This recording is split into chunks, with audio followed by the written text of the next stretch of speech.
चार आश्रम में, ब्रह्मचर्य आश्रम, वानग्रस्त आश्रम, वानप्रस्थ आश्रम और संन्यास आश्रम। ब्रह्मचारी आश्रम 125 वर्ष, तब तक विद्या अध्ययन करे, अच्छा संस्कार लेवे, भगवान रो भजन भी नित नेम रे साथ में करे। ये नहीं कि बुढ़ापा में कर लो, भजन साथ में प्रारंभ रखना चाहिए बचपन ही। समझदार वे और बच्चा ने एड़ो ज्ञान देव कि भाई राम भजन करो, क्योंकि काल कोई अवस्था नहीं देखे। समझगा? सग्राम दास संसार में बड़ो कसाई काल, राजा गिने नहीं बादशाह, बूढ़ो गिने नहीं बाल। इरे वास्ते संतोरी वाणी में गुरु उपदेश की उम्र बताइए। कितने छोटे बालक ने उपदेश दे सके? 5 वर्ष में। 5 वर्ष रो बालक भी गुरु रो ज्ञान समझ सके। क्यों कि विलंब करे कि वो तो मोटो वे जन गुरु उपदेश ले ले, माला फेर ले, किन ठा पड़े कद मोटो वे, पहले ही उम्र खत्म हो जाए। तो बच्चों ने संस्कार दो, अच्छी शिक्षा दो, शिक्षा रे साथ में भक्ति रा संस्कार दो कि बेटा भजन जरूरी है। पुराने समय में गुरुकुल में ये पढ़ाई होती, भजन करो भाई। 1-25, 25-50वें गृहस्थ आश्रम। गृहस्थ आश्रम में खूब धंधो करो, धन कमाओ, परमार्थ में धन ने लगाओ, छोटे बालकों ने पढ़ाओ, बूढ़े मायता री सेवा करो, आए हुए अतिथि री सेवा करो।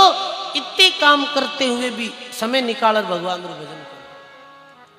इतने काम करते हुए भी भजन करो, राम भजन करो। राम भजन बात अपनी निश्चित समय निकालो। गृहस्थ आश्रम में रहते हुए अनेकों संत भक्ति करी, अनेकों राजा जिका राज भी चलाता, गृहस्थ धर्म रो पालन भी करता और साथ में नाम सुमरण करता। राजा जनक जी, राजा अम्बरीश, राजा जयमल जी इत्यादि अनेकों राजा विया जिका राज भी करियो, गृहस्थ आश्रम रो पालन भी करियो और साथ में नावरी कमाई भी करियो। गृहस्थ आश्रम बीत्यारे बाद में क्यों आश्रम आवे? वानप्रस्थ आश्रम। इनमें तो फिर नेचो ले ही लेनो। वानप्रस्थ यानी वंद्रित्र प्रस्था। वन तो रिया को नहीं भाई।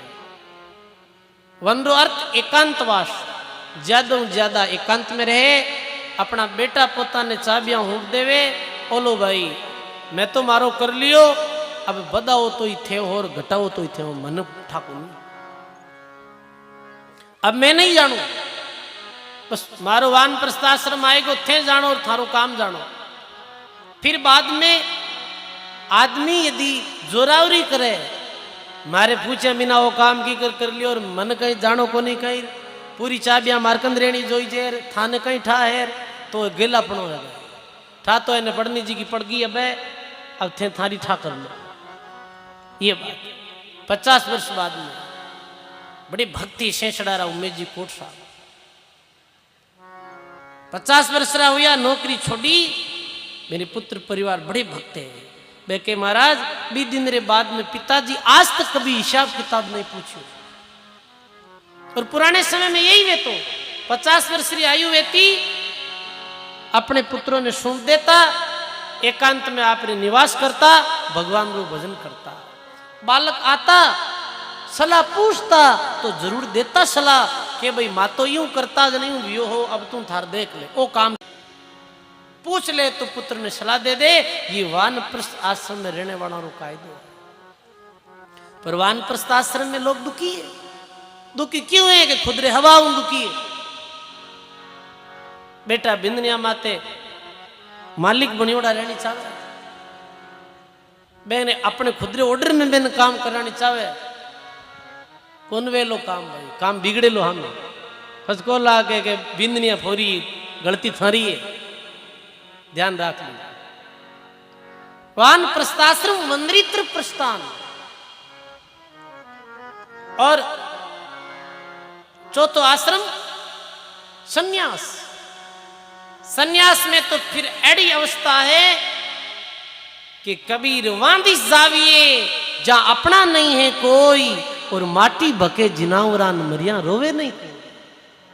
सन्यास आश्रम ये कर्तव्य है कि सन्यासी तो इस जगह माते चले जावे जट कोई अपने जान पहचान रो नहीं वे, बस भगवान रो भजन करे शरीर छोड़ देवे, कोई पास रोने वालों भी नहीं रहे, क्योंकि रोनो भी मोहरो प्रतीक है।